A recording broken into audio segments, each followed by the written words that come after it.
welcome to another triple distilled episode of Kapow exclusive to SF. I'm Sonya. And I'm Al, and today we are going to be looking at some more light-hearted titles than we have recently. Yes, we are. I think it's safe to say that all these stories have their tongues planted firmly in their cheeks. We have some sci-fi silliness with issue 1 of Bubblegum from Aspen Comics, and then a trio of stories in issue 1 of A1 from Titan Comics. Alright then, well let's get started with Bubblegum.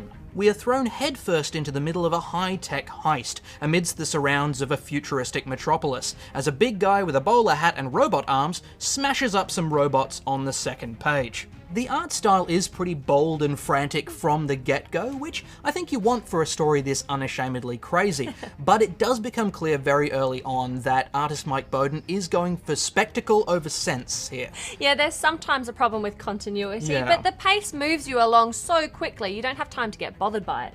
The heisters that we meet at the start turn out not to be our heroes, as another group of thieves burst in and snatch the prize.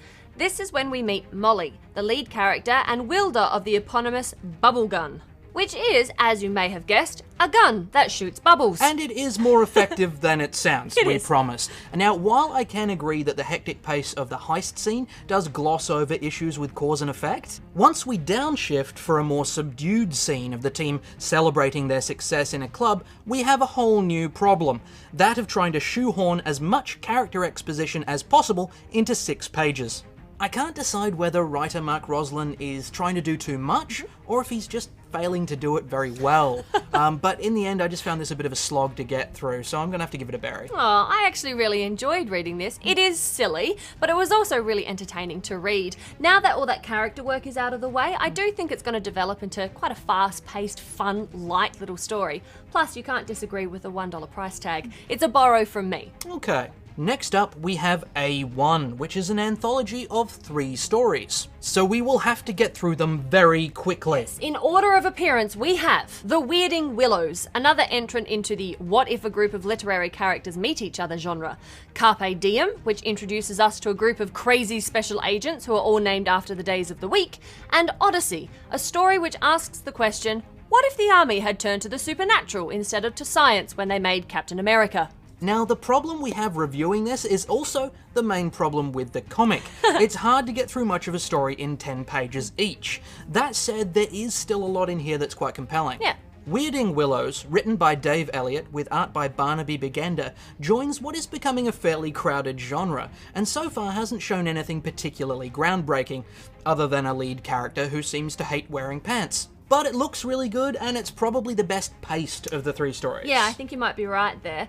Carpe Diem, written by W.H. Ralph, is hilariously ridiculous and possibly my favourite of the 3 stories. The art style by Roald Marcelius reminds me a little bit of Danger Girl, and although it fits quite well in the 10 pages it has, I could easily read a full-length issue all about these insane special agents and their 8-ball-headed boss.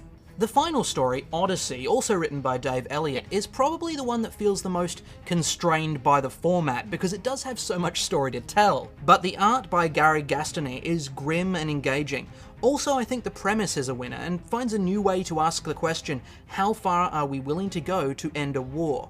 I feel like each of these stories could have done with maybe a couple more pages each just to really get into it, but that said, there's still a lot of entertainment packed in there, so I am going to give it a buy. Yeah, you do feel like you get cut off just before the meat of the story, but I agree, we've got 3 vastly different stories, all with brilliant beginnings, and I think there's a lot of potential there, which will be fleshed out in issue number 2, Yeah. but it's definitely a buy from me as well. This was too much fun.